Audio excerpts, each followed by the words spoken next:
पंडित जी, मेरी 2 बेटियां हैं और मैं चाहती हूँ कि वो दोनों अपने ससुराल जाकर हमेशा खुश रहें, इसलिए परिवार अच्छा और खुशहाल ही दिखाना। हाँ हाँ, आप चिंता मत करो, मैं आपको परिवार अच्छा ही दिखाऊंगा जहाँ आपकी दोनों बेटियाँ खुश रहेंगी। ये कुछ लड़कों की फोटो है, इन्हें देख लो। लड़के की फोटोज तो अच्छी हैं, मुझे ये दोनों लड़के अच्छे लगे। आप इनसे मेरी बेटियों का रिश्ता कर दीजिए। ठीक है बहन जी, आपने बहुत अच्छे लड़के ढूंढे हैं। तभी वहाँ पर सरिता की दोनों बेटियां आ जाती हैं। क्या बात है माँ, आज आप पंडित के साथ क्या बातें कर रही हो? मुझे तो कुछ गड़बड़ लग रही है। गड़बड़ कुछ नहीं है, मैंने तुम दोनों के लिए रिश्ते देखे हैं, अब मैं तुम दोनों की शादी कर दूंगी।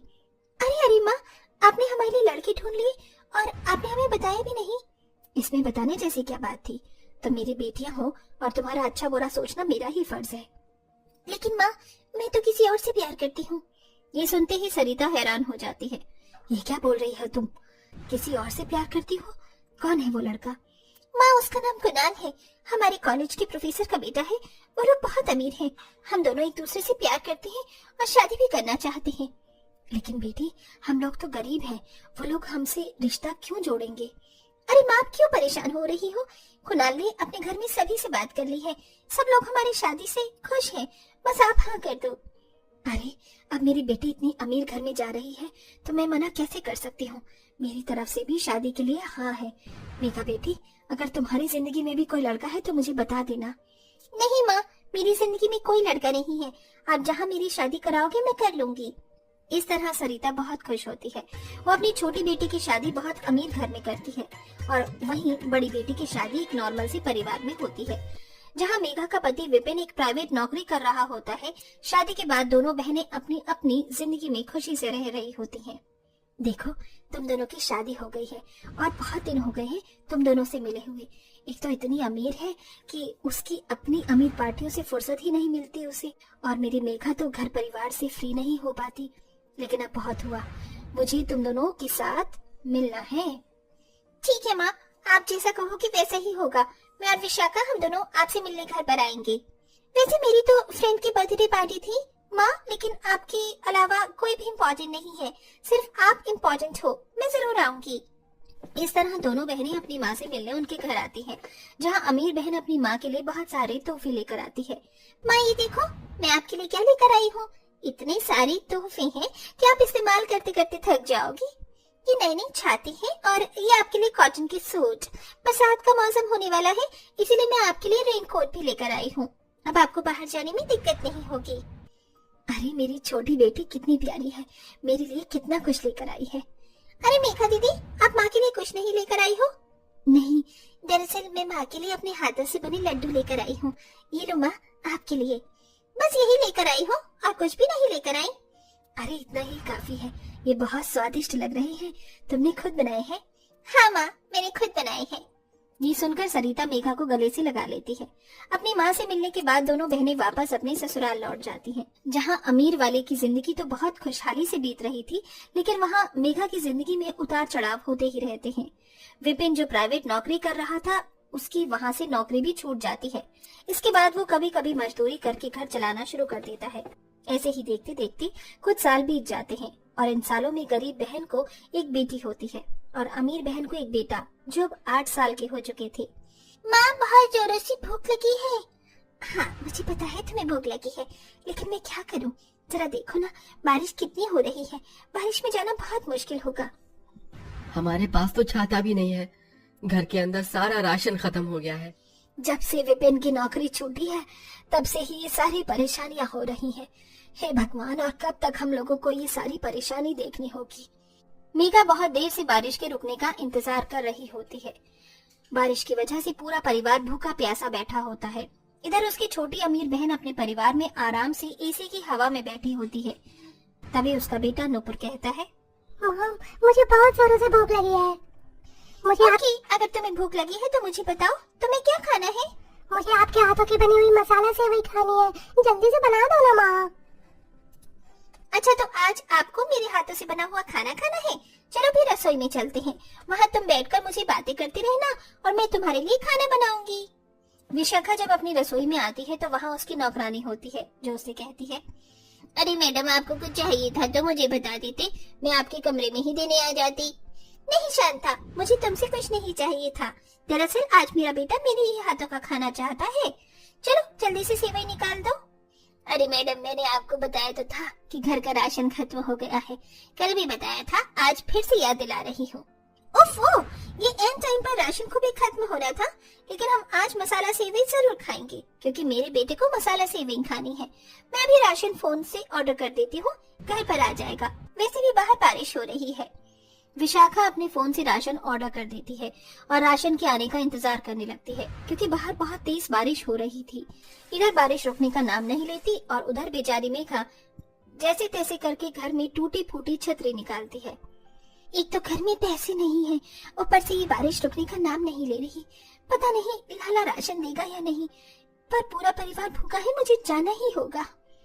टूटी फूटी छतरी लेकर जैसे ही मेघा बरसात में बाहर निकलती है, उसकी छतरी तेज हवा की वजह से उड़ जाती है, जिसके चलते वो बहुत भीग जाती है और भीगते भीगते वो जैसे तैसे करके लाला की दुकान पर पहुंच जाती है। अरे अरे, क्या हुआ? तुम तो पूरी भीग गई हो। किसने कहा था इतनी बारिश में निकलने के लिए? लाला, मेरा पूरा परिवार भूखा प्यासा बैठा है। अगर राशन नहीं लेकर गई तो सब बहुत ज्यादा परेशान हो जाएंगे, तो मुझे राशन दे दो। हाँ हाँ, क्यों नहीं। अरे रामकृष्ण, जल्दी जल्दी हाथ चला। अभी तुझे एक ऑनलाइन ऑर्डर वाला पार्सल भी पैक करना है और साथ में ये बेचारी बारिश में भीगते हुए आई है, इसका राशन भी तैयार करना है। हाँ, अभी कर रहा हूँ साहब काम। रामकृष्ण सबसे पहले तो ऑनलाइन वाला पार्सल तैयार करता है जो मेघा की छोटी बहन विशाखा के घर जाना होता है। इधर मेघा बारिश में भीग रही होती है तो उधर विशाखा लाला को फोन करके कहती है, राशन ऑर्डर करे हुए मुझे पूरा 1 घंटा हो गया। आखिर तुम लोग कर क्या रही हो? मुझे अभी के अभी अपना घर पर राशन चाहिए तो चाहिए। ये कैसी डिलीवरी है तुम्हारी? इतने सालों से हम लोग तुम्हारी दुकान से राशन ले रहे हैं, ऐसा पहले तो कभी नहीं हुआ। अरे मैडम, नाराज क्यों हो रही हो? मुझे माफ कर दो, अभी भिजवा रहा हूँ। साथ में अच्छे अच्छे ऑफर हैं और कुछ सामान तो फ्री आइटम भी है, वो भी भिजवा रहा हूँ। बस थोड़ा सा समय दीजिए, बारिश बहुत तेज हो रही है। लाला अमीर बहन की 4 बातें सुनकर शांत रह जाता है, लेकिन जैसे ही रामकृष्ण मेघा को राशन देता है, लाला उसके हाथों से राशन लेकर उससे कहता है, अरे अरे, ऐसे कैसे राशन दे दिया तूने? चलो मेघा बहन, पहले का हिसाब किताब पूरा कर लेते हैं और इस राशन का भी हिसाब कर लेते हैं। देखो ऐसा मत करो, मैं पैसे नहीं लेकर आई हूँ। किताब में पैसे जोड़ देना, मैं तुम्हारा हिसाब एक साथ कर दूंगी। अरे फ्री फोकट में सामान लेने आई हो क्या तुम? हाँ, समझती क्या हो अपने आप को? जब देखो मुंह उठाकर मेरी दुकान पर आ जाती हो। फ्री का राशन तुम्हारी हजम कैसे होता है? गरीब की मजबूरी समझो लाला, भगवान तुम्हारे काम में बरकत देगा। तुम जानते हो ना हम लोग कितने गरीब हैं। एक तो तुम हो इतनी गरीब और तुम्हारी बहन कितनी अमीर है। अरे मैं खुद अगर इसके घर डिलीवरी करने जाऊंगा तो 1000 रुपए मुझे अलग से फ्री में दे देंगे और तुमने तो मुझसे इतना राशन उधार ले लिया है कि अब मैं तुम्हें एक दाना भी नहीं दे सकता। ये सुनते ही मेघा लाला के पैरों में गिर जाती है। बहुत मुश्किलों से यहाँ तक आई हूँ लाला, अब ऐसा मत करो, राशन दे दो, पूरा परिवार भूखा है। नहीं मिलेगा तुम्हें राशन, चली जाओ यहाँ से। मैं तुम्हारी अमीर बहन के घर जा रहा हूँ राशन देने, वहाँ से मुझे एक्स्ट्रा में भी कुछ मिलेगा। लालच में आकर लाला मेघा को तो एक दाना तक नहीं देता और वहीं विशाखा के घर पहुंच जाता है, जहां लाला को देखकर विशाखा उसे टिप देने जा रही होती है कि तभी लाला उसे कह पड़ता है, आप कितनी अच्छी हो, मुझे टिप भी देती हो और आपकी वो गरीब बहन हमेशा राशन उधारी लेकर जाती है, कभी पैसे देती ही नहीं है। इस बार तो मैंने उसे भगा ही दिया। क्या कहा आपने? मेरी बहन वो आपसे उधार राशन लेती है? अरे और नहीं तो क्या। ऐसा कहते हुए लाला विशाखा को उसकी बहन की गरीबी के बारे में बताता है और उसने उसके साथ जैसा किया वो भी बताता है, जिसे सुनते ही विशाखा उसके मुंह पर एक जोरदार तमाचा मारती है। तुम जैसे लोगों को गरीबों की मदद करनी चाहिए, ना कि तुम्हें उन्हें सताना चाहिए। आइंदा मेरी बहन के साथ ऐसा बर्ताव किया तो मुझसे बुरा कोई नहीं होगा।